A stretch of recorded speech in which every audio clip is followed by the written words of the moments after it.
Welcome back to A320 Knowledge, your trusted source for Airbus expertise. Today, we're diving into the computer behind the A320's engines, the FADEC.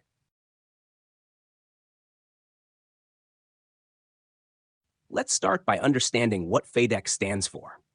It's short for Full Authority Digital Engine Control.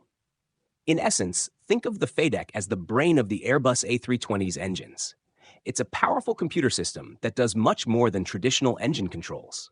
The FADEC does things like precisely manage fuel flow for optimal performance and efficiency, automatically start and restart engines, protect the engine from exceeding safe limits, provide pilots with real-time engine data.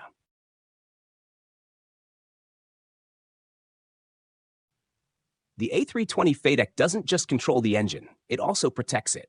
It constantly monitors critical parameters like temperature, pressure, and RPM. If any of these values approach unsafe limits, the FADEC automatically takes corrective action, such as reducing power or even shutting down the engine in extreme cases. This automation helps prevent engine damage and ensures safe operation.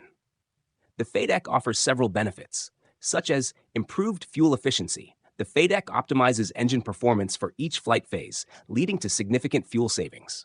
Reduced pilot workload. Pilots don't need to constantly monitor and adjust engine settings.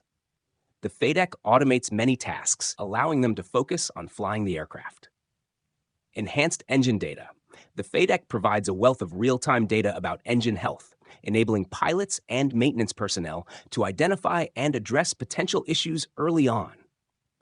Each engine in the A320 has its own dedicated FADEC unit. This critical component is mounted directly on the engine fan case. When the aircraft is first powered up, the FADEC receives 5 minutes of initial power from the aircraft's electrical system for further self-testing. Once the engine starts to spool up and reaches a N2 in excess of 12% for CFM56 engines and 8% for LEAP-1A engines, the FADEC receives power.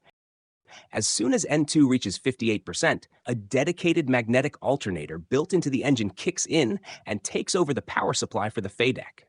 It's like a mini power plant for the brain of the engine.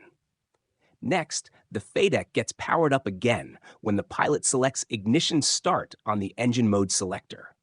This ensures the system is ready for engine ignition. After the engines are shut down, the FADEC remains powered for another 5 minutes for post-flight data collection and system checks.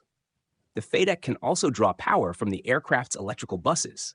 This acts as a reliable backup, ensuring the FADEC doesn't go dark even if the magnetic alternator fails. The aircraft's electrical buses will automatically take over and keep the FADEC running if it somehow loses its self-power. The FADEC detects the following abnormalities and automatically shuts the engine down.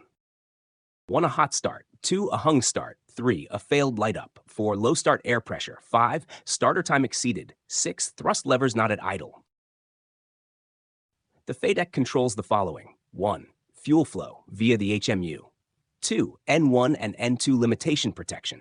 3. EGT limitation protection, only during automatic starts on the ground. 4. Thrust reverser control. 5. Engine indications in the flight deck.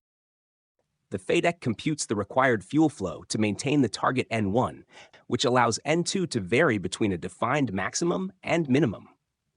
A manual engine start is still controlled by the FADEC, except for the automatic abort. The FADEC uses a dual-channel system. This means there are 2 independent channels, labeled A and B.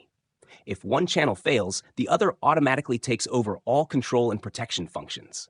This redundancy significantly reduces the likelihood of a complete engine failure. If a FADEC fault occurs in both channels, the pilots will be alerted by an engine failure ECAM message alongside a series of X symbols displayed over the affected engine system parameters. However, before shutting down the engine, confirm on the electric, bleed, and hydraulic systems display pages to confirm if the engine is actually failing or if it's just a fault in the FADEC channel itself. The fault does come with limitations. The auto thrust will be disabled, meaning pilots will have to manually manage engine power during the flight. Additionally, The aircraft's landing capability is now restricted to Cat 1. Thanks for tuning into this bite-sized tutorial on the FADEC.